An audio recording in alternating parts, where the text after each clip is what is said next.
Lucas, ta formation pour devenir un maître Jedi dès aujourd'hui se poursuit. Oui, maître. Merci, maître. Voici le 95e exercice. Soit n un entier strictement positif. Résoudre dans l'intervalle 0 ouvert plus l'infini l'équation x puissance n égale n. À réfléchir là-dessus, t'employer tu dois. Oula! Voilà une équation bien compliquée. Une solution accessible, cela ne l'empêche pas d'avoir. Accessible. Aisément envisageable. D'accord. Remarquons que si le réel x est solution de x puissance n égale n, alors x vérifie x puissance n égale x puissance n, c'est-à-dire n. Donc x est aussi solution de x puissance n égale n. Ainsi, x égale n puissance 1 sur n est aussi solution de l'équation. Donc, en vois-tu d'autres? Non.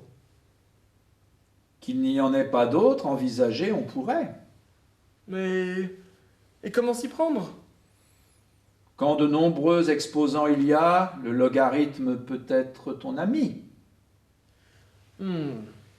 Alors, je vais montrer que c'est la seule solution. X et n sont strictement positifs, donc l'équation est équivalente à ceci. C'est-à-dire x puissance n fois ln de x égale ln de n. Ou encore, x puissance n ln de x moins ln de n égale 0. Posons, pour tout réel x strictement positif, f de x égale x puissance n ln de x moins ln de n.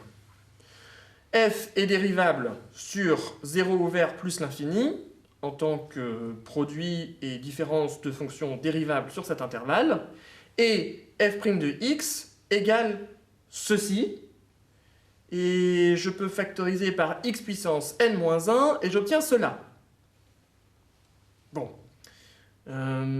X est strictement supérieur à 0, donc f' de x égale 0, si et seulement si n ln de x plus 1 égale 0. C'est-à-dire x égale exponentielle moins 1 sur n, et f' de x est strictement supérieur à 0, si et seulement si x est strictement supérieur à exponentielle moins 1 sur n. Bien. On obtient alors le tableau de signes et de variations suivant. Que faire maintenant pour une unique solution montrer qu'il n'y a? Ah, on va utiliser le théorème des valeurs intermédiaires.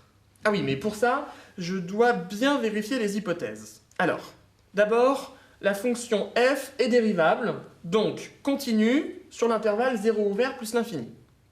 De plus, d'après le tableau de variation, elle est strictement décroissante sur l'intervalle ouvert 0 exponentielle moins 1 sur n, et strictement croissante sur l'intervalle exponentielle moins 1 sur n fermé et plus l'infini.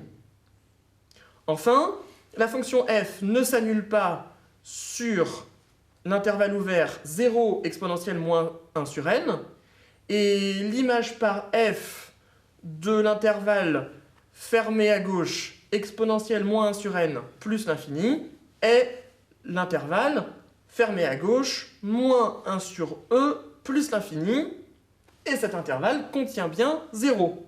Donc, d'après le corollaire du théorème des valeurs intermédiaires généralisées, on peut affirmer que l'équation admet une unique solution sur l'intervalle ouvert 0 plus l'infini, et je peux même dire que cette solution, elle est dans l'intervalle fermé à gauche, exponentielle moins 1 sur n, plus l'infini, qui est donc la valeur trouvée initialement, c'est-à-dire n puissance 1 sur n. J'en conclus que l'ensemble des solutions est le singleton n puissance 1 sur n. Autre chose à dire tu as? Non, maître. À son terme, ta résolution est arrivée. Que la force mathématique soit avec toi.